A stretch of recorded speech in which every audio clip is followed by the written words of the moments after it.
Hello, everybody. I'm Patrick Crowley with Strategic Advisors here in Newport. I also help with public relations and communications with the Newport Independent School District. We're here today at the beginning of the new school year with Superintendent Tony Watts. Superintendent, thanks for joining us today. Thank you. We're going to talk a little bit about the school year, but let's talk about you just for a minute. I know something you don't like to talk about, but you are starting your third year here with the district. Just reflect a little bit on how it's going. Of course, you went through COVID, and then also what can we, and just kind of lead that into what we can expect this school year and what we can look for in the future. Okay. Well, I'm looking forward to this year. This will be the first year since I've been here as superintendent that we haven't had to deal with COVID at the beginning of school. First year, we were all virtual, of course. Last year, we started school off, but we had a plan in place just in case something happened, and we had to stop school and go back to virtual for a little while. And this year, we actually don't have any plans to close school right now for COVID. So hopefully COVID will, I guess, leave us alone. We know it's not going anywhere, and we still have to take those precautions to make sure everyone's safe. But hopefully, I think right now it's going to be something that we have to live with. We're going to have to have school dealing with COVID and everyday life. I think now it's going to be something like the flu. Again, we're going to put precautions in place, tell everybody to make sure they're still washing hands, make sure if you're sick, running a fever, see the nurse so they can give people advice on what to do from there, and then hopefully we can keep school going all year. And with saying that, again, we're looking forward to some great opportunities this year. We put a new strategic plan in place last year, partnered with some community folks, some parents, staff members, and we all got together and put together, I think, a great strategic plan. Now it's time for us to implement it. We also created a new mission statement and a new vision statement during that planning with the committee. So we have a lot to look forward to. We're excited about the new school year. I forgot, we got a new brand. So we did a lot of work on a new brand just for the district, not for the schools. The schools will still continue with the same brand. We didn't change a lot. We just changed the way the end looks. So now we got a new end look for the district. So we're excited about the opportunities moving forward and look forward to a great school year. And you also have a new theme, right? Talk about that, the new theme of the districts too, moving together with the community. Yes, that was part of our new branding, moving together. Our new mission statement says that we will partner with community members and families to educate, nurture, and instill core values in all of our students to make sure they reach their fullest potential. So one of those things is partnering with community members and families. So moving forward together, I always believe it takes a village to be successful and to raise a kid. So if we're all working together, pulling in the same direction, and everyone wants this district to be a success, then I think we'll reach our goals. Superintendent, go back to the COVID. I mean, you started in the summer, right, in the spring of 2020, correct? Yes, that was my first right year. at the height of this thing. Are you seeing that, was there any, I don't want to say damage, but was there any long-term impact to these kids being out of the classroom for basically 2 years? And is that something that this district and all districts are having to overcome and deal with right now? Yes, everybody had to deal with it. We don't know what the long-term effects are going to be, of course, because this is just year 2, but we do know it affected our students, and again, as you mentioned, other districts. Students lost a year and a half in the classrooms. We all went virtual. That was something new for us all, and we had to learn how to do that. We maintained, even the State Department they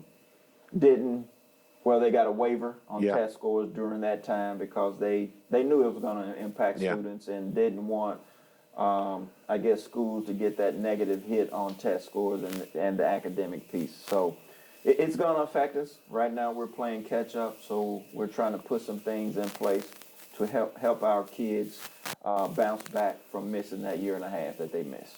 And looking forward to this coming school year, school opens August 29th. We have 2 new principals, right? Mike Hunter at Newport High School. No, Tim Grace. Or Tim Grayson, that's right. Mike is now the athletic director. And then we also have one at the primary school or the intermediate school, Jennifer Michael. Right. So 2 seasoned professionals there, seasoned educators coming in. They were already in the district. Jennifer worked as an assistant principal at the intermediate school for a while, and then last year went to work with KD as an educational recovery leader. So it's good to have her back. So she's been in the district, knows the families, has great relationships with the staff. So we're looking forward to some great things at the intermediate school. Mr. Grayson has been here, I want to say, since somewhere around, I think, 2012 or 13, because he was a principal when I was the principal at the high school. Okay. So he's been in the Yeah. district for a while. After being the principal at the intermediate, he became our facilities director. And he felt that he wanted to go back to the school to make a difference. So we're excited about the things that they're trying to implement, things that they're putting in place. And again, we're looking for a great and exciting school year. Yeah, I know. I did press releases on both of them, and they're very excited and about what their new roles, and they're both top-notch people. You know, speaking about teachers, you know, I just read another story over the weekend, the national problem with hiring teachers. What's Newport done to address that, to try to retain and recruit new teachers? Well, that's one of those other things that we're all going to have to encounter in education. You know, there's an attack on public education right now with different groups pushing charter schools, private schools. There are not many people actually going into education. Yeah. You know, we meet with the colleges, and they don't have as many people graduating from the education field. So it's going to be a challenge looking forward. But we're doing some things here in Newport trying to entice people to come to our district. We have the tuition reimbursement program where we pay for teachers to go and get a rank change. So we're looking at making some adjustments to that, the way we do things. We're also looking at doing something for administrators. Yep. You know, a person wants to come and be in Newport, wants to go on and get their administrative certifications. We're looking at doing something for them. Don't know what that looks like just yet, but you know, we have that in the works as well. We this past year did a hiring bonus. So, and that was for not just teachers, for all staff members Yep. here in the district. If they signed a 2-year contract with us, again, they have to promise they're going to give us 2 years. Yep. Everybody got a $5,000 signing bonus. And that's something that we will probably look at moving forward, because as you said, with the shortage in teachers, we may have to do a signing bonus just for those shortage areas. So that's something else that we're working on, looking at right now. We have a referral bonus right now. So if anyone refers a teacher, they have an opportunity to earn $1,500 the first year if the person stays till the end of the year. So they're hired and starts in August, ends up with us in May, then that person gets a $1,000 bonus. Okay. So if that person comes back the next year and starts the year off in August, then that person gets $500. So the reason we did that, we want good people. Yep. We don't want to just be people signing up and put their friend or someone down for their referral bonus, and then they leave us, and that person's got $1,000 in their pocket, and then we're starting all over. Yeah. So the hope is that the people will refer good people to the district that they want to really, really work with, and people who are going to help us and help us move forward. And if that's the case, then we want to reward those folks. We also partner with the city, and they offer discounts on housing for first-time homeowners. So we have a lot of things in place here at the district that we try to entice people to come to the district, and then we try to do some things to keep folks once they get here. I think anybody who goes to a restaurant or goes to a store realizes that there's a labor shortage in this country, and sometimes I think people forget that that's something the school district have to deal with as well. So Yes. The district's been very proactive and aggressive on trying to keep and retain teachers. So great work on that. You know, something else you've done, Superintendent, we talked a little bit about moving forward together. There was a community cookout over the weekend with the West Side Citizens Coalition.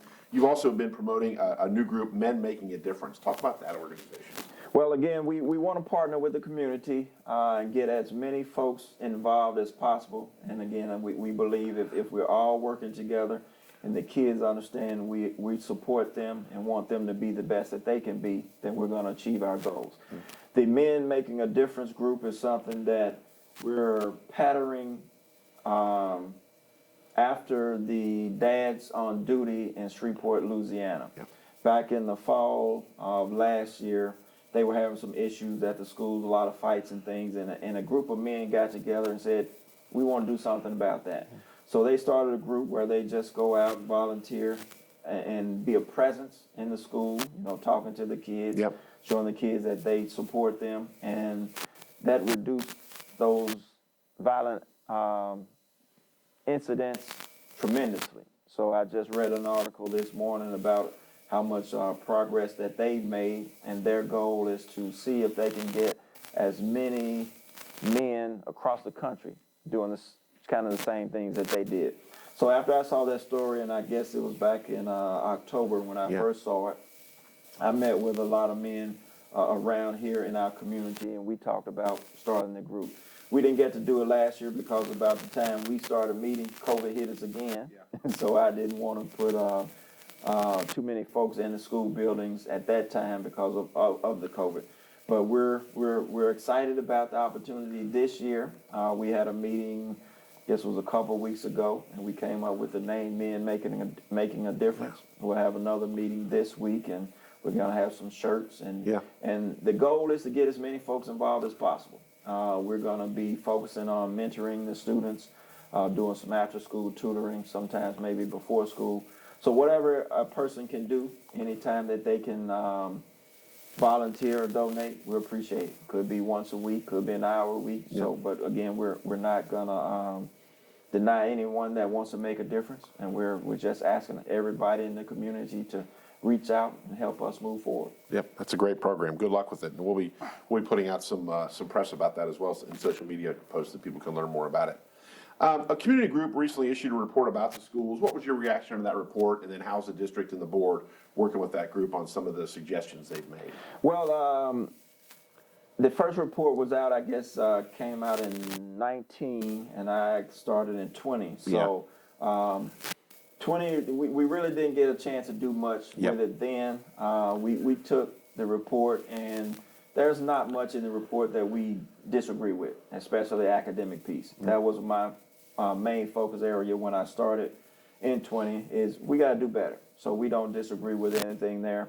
Some parts of the report, some things that we feel may not, I guess, show the full picture of everything that we do. So there's some things in that we don't agree with, but overall, we're working with that group and keeping our focus on changing things in our district and changing the academic piece. So, some of the things that we are doing, I think the first report mentioned that we need to hire more minority teachers and staff members so that our student body reflects the folks that are working with them, and I think we've done a great job with that. I don't know the exact numbers, but when we had our opening day this year, you could see the difference. The diversity in the staff members now. So that was a focus for me when I first started. The academic piece is a focus. Working together as a community is a focus. So some of the things that we have accomplished, but the academic piece, again, we've lost a year and a half with COVID. So it's hard to implement anything when you're all virtual, and then the next year we come back. We were able to implement some of those things. So this is really my second year of actually getting to do some of the things that we wanted to do. So we planned over the summer, and as I stated earlier, we're looking for an exciting school year, and we just have to change mindsets of people. I spoke about earlier, we created a new vision statement. Our vision moving forward this year is educational excellence, and that's for everybody. So that's not something that I don't think has been a main focus for our district in the past, and we're going to actually say those words, educational excellence. What does that look like? So we got to teach staff members, students, parents, community members, when we say educational excellence, what does that mean, and what are we expecting? And those are some of the things that moving forward, everybody has to understand. We can't continue to do what we've done and get different results. So we got to expect that excellence out of everybody, hold kids, staff members, parents, community members to that high expectation, and then help students, support the students, and show them that they can be successful. And that's where I was hoping to get those mentors, get some folks come out to work with our kids, and then once they start to see that success, then we're on our way. Yep, sounds like a great plan that's been launched. So good luck with it. We're in the football season, and of course the stadium has needs some work. The team's not able to play right now. The Wildcats aren't able to play games down there. What's the latest on the stadium? Well, we have a company coming out. I think the earliest they could get out was mid-September. So they're going to come out and do some more testing, and then they will give us a final report exactly what they recommend. So they will give us the cost of repairing the stadium, and then we'll get the cost of knocking the whole thing down and starting fresh and building a new one. And then the board will make a decision on which way to go. So again, we want it to be make the best decision, and we need all of the data and all of the facts before we can do that. And I know it's a long been a long process, but again, we want to make sure that once we do whatever it is we're doing, it's the best for the school district, best for the community, and best for the students. And this is beyond aesthetics and how it looks. I mean, this is also there was a situation where it might have even been dangerous. That you didn't need people in there. We're erring on the side of caution. Yeah. The concrete, of course, is crumbling in some places, and we didn't want somebody to go out and step in a hole or something and then twist an ankle, and then, of course, get hurt. Yeah. So we're erring on the side of caution. Safety is always first with us. So anytime there's a potentially dangerous situation, it's best not to put anybody in that situation. Repair it, build a new one, whatever we decide to do moving forward, and then everybody will be happy, and then we don't have to worry about again any kind of accidents. A story that's been in the news and a lot of conversation here in Newport, it has to do with the Victoria Square apartments. The folks that live down there were told they had to leave.